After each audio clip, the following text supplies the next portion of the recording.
Poésie arabe, courtisane, amoureuse, du désir et encore du désir. חשבתי שאת צעירה יותר. צעירה יותר? כן. גם אני חשבתי שאתה יהודי יותר.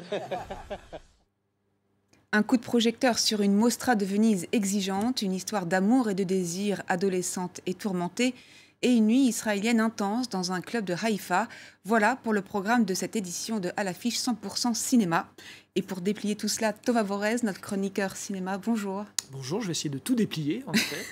Alors on commence avec la 78e Mostra de Venise qui se déroule en ce moment même et qui lance la rentrée cinématographique internationale. Le jury est présidé par Bong Joon-ho, le célèbre maintenant cinéaste sud-coréen de Parasite. Est-ce que la sélection est alléchante cette année ? Eh bien écoutez, plutôt Jane Campion, Pablo Larraín, Paolo Sorrentino, Pedro Almodóvar, dont le film fait l'ouverture, ou encore Paul Schrader. Et vous avez là donc la fine fleur du cinéma d'auteur international haut de gamme. Et encore, je ne cite ici que les cinéastes présents en compétition. Alors côté tricolore, c'est pas mal non plus, avec Xavier Giannoli et son adaptation d'Honoré de Balzac, Illusion perdue, avec Cécile Defranc, Gérard Depardieu ou encore Vincent Lacoste, le nouveau film de Stéphane Brisé qui retrouve une nouvelle fois son acteur muse Vincent Lindon, mais aussi Sandrine Kiberlin. Ça s'appelle Un autre monde et aux surprises, c'est un drame familial avec pour toile de fond le milieu de l'entreprise. Voilà, mais l'outsider de ce tableau tricolore, c'est une réalisatrice, elle s'appelle Audrey Diwan et avec l'événement, elle adapte la prose d'Annie Ernaux. Voilà, c'est l'histoire d'un avortement dans la France des 60s. À noter que Audrey Diwan fait partie des 5 femmes réalisatrices en compétition et parmi elles, je l'ai citée à l'instant, la grande Jane Campion qui signe son premier western. Ça se passe dans le Montana. Ça s'appelle Le pouvoir du chien. C'est une histoire d'homme et de désir. Et c'est adapté d'un roman de Thomas Savage. Et vous allez le voir, c'est avec Benedict Cumberbatch et Kirsten Dunst. On y va. It's just a man. Only another man.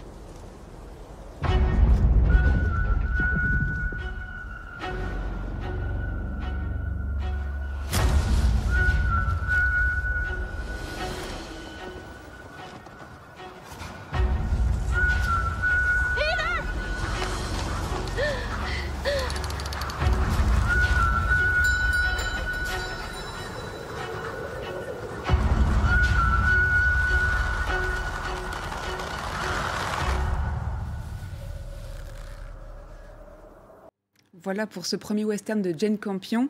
Et en dehors de la compétition, quels autres événements vont marquer l'édition ? Eh bien, plusieurs gros morceaux de cinéma très attendus, dont le Dune de Denis Villeneuve, relecture du roman SF, qui avait déjà été adapté jadis par David Lynch, ce roman de Frank Herbert. C'est avec le Hit Boy que tout le monde s'arrache, Timothée Chalamet, film maintes fois reporté à cause de la pandémie, mais qui va enfin sortir en France dans une quinzaine de jours, soit un mois avant sa sortie aux États-Unis. Cocorico, voilà, à noter aussi Le Dernier Duel. Le Dernier Duel, c'est le dernier film de Ridley Scott, cinéaste qui s'est un peu perdu, c'est vrai, ces dernières années, et dont on espère à chaque fois, enfin, le grand retour. Et c'est vrai que si on croit le titre, Ce Dernier Duel, il résonne avec le titre du premier long métrage de Ridley Scott. C'était en 1977, Les Duellistes, qui était l'un de ses plus beaux films. Voilà, donc on espère que Ridley Scott sera à la hauteur de ce Lion d'Or qu'il va recevoir parallèlement, ce Lion d'Or d'honneur pour l'ensemble de sa carrière. Voilà, donc que du beau monde et de belles choses en perspective sur le Lido. Alors on passe maintenant aux sorties en salle et au film de la cinéaste tunisienne Leila Bouzid, une histoire d'amour et de désir. Le film, il a été découvert à la Semaine de la critique à Cannes et il a été doublement récompensé au Festival du film francophone d'Angoulême.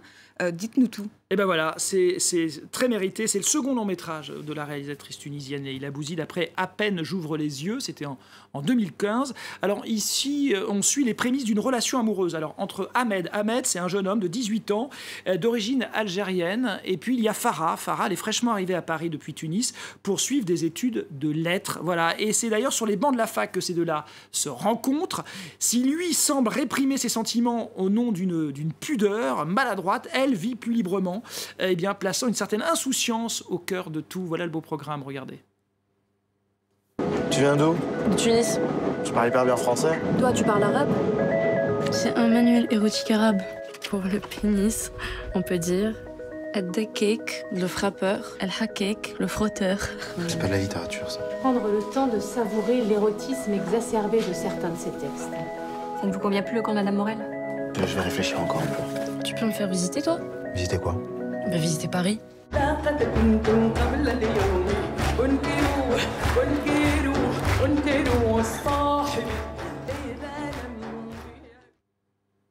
On écoute la réalisatrice Leïla Bouzid parler de ses intentions avec ce deuxième film. C'était au Festival de Cannes en juillet, au micro de Liana Saleh. C'est un film qui parle de la jeunesse, et plus particulièrement de la jeunesse du monde arabe. Dans mes deux films, j'aborde cette thématique, parce que je trouve que nous ne parlons pas assez d'eux et qu'ils ne sont pas assez représentés dans le cinéma. Dans mon premier film, À peine j'ouvre les yeux, j'avais voulu parler des problèmes de rencontre via une jeune femme, et dans celui-ci, mon deuxième, je parle d'un jeune homme qui se remet en question. Dans le premier, j'avais beaucoup utilisé le chant et la chanson. Ici, je me sers de la poésie arabe du Xe et XIe siècle qui évoque la drague, l'amour et le désir. Voilà, elle en parle très bien, Leïla Bouzid. C'est vrai qu'elle filme de manière remarquable les tourments inhérents donc à l'adolescence et les doutes qu'il suscite, que ce soit le contexte social, qui est évidemment crucial ici. Alors c'est vrai que aussi sûr, et ça c'est un peu le message du film, que nous sommes les enfants de nos parents, Ahmed, le héros du film, doit composer avec un héritage familial bien fait de non-dits, de frustration. C'est un fils, lui, de déracinés algériens installé en banlieue parisienne. Et son père, lui, on le voit, est plongé dans un certain mutisme qui rejaillit inévitablement sur son fils. Et c'est ça qui donne toute la puissance de ce film. Et Farah, à l'opposé, elle va s'employer justement, et c'est ça tout l'enjeu du film, à déverrouiller cet impossible amant.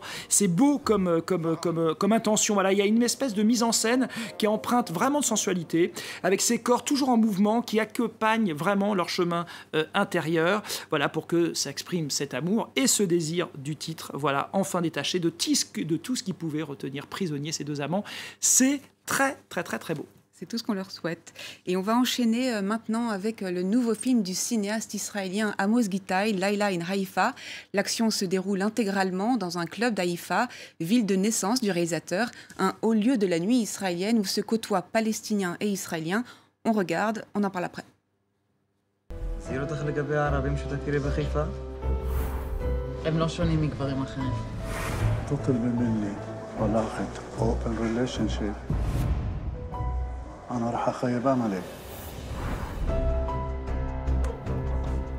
have a proposal for you. I say, if you're thinking about something, then just do it.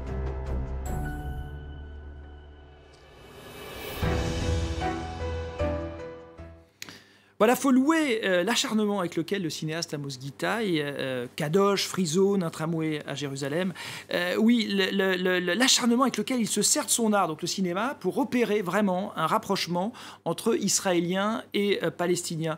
D'ailleurs, le film débute magnifiquement par un long plan séquence qui raccorde l'extérieur de la rue avec une scène extrêmement violente. À l'intérieur du bar en question va se passer l'intrigue. Voilà, il y a des couleurs chaudes comme ça et accueillantes. Voilà, il y a une espèce de caméra comme ça caressante qui embrasse cet espace protégé et opère, c'est ce qu'on disait, une circulation entre divers protagonistes. C'est vrai qu'en termes de mise en scène, ces corps qui se croisent et se décroisent, et ces destins aussi, c'est plutôt intéressant. Malheureusement, moi je trouve que la fluidité du geste n'empêche pas parfois le film d'être un brin sentencieux dans son scénario et parfois un peu trop démonstratif pour convaincre totalement. Solennel plus que sentencieux, Thomas. Aïe, aïe, aïe, on n'est pas d'accord.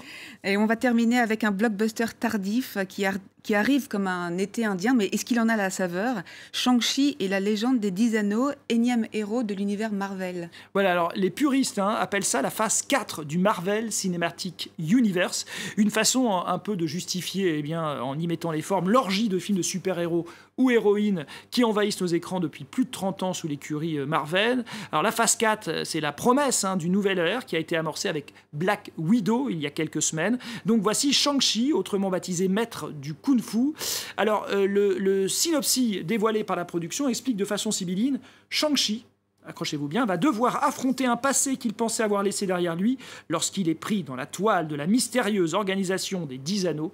Voilà, il vous en coûtera 2h12 exactement pour savoir si notre ami va réussir à se démêler à travers ces 10 anneaux. Voilà. Ça peut être très long, 2h12. Ça peut être très long, et en même temps, il faut le souligner, c'est pas rien, que c'est le premier super-héros d'origine asiatique qui bénéficie d'un film à part entière. C'est quand même un progrès.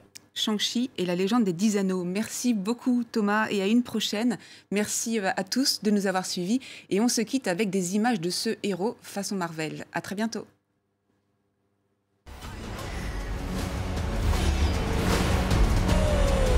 Mon fils, tu ne peux pas fuir ton passé.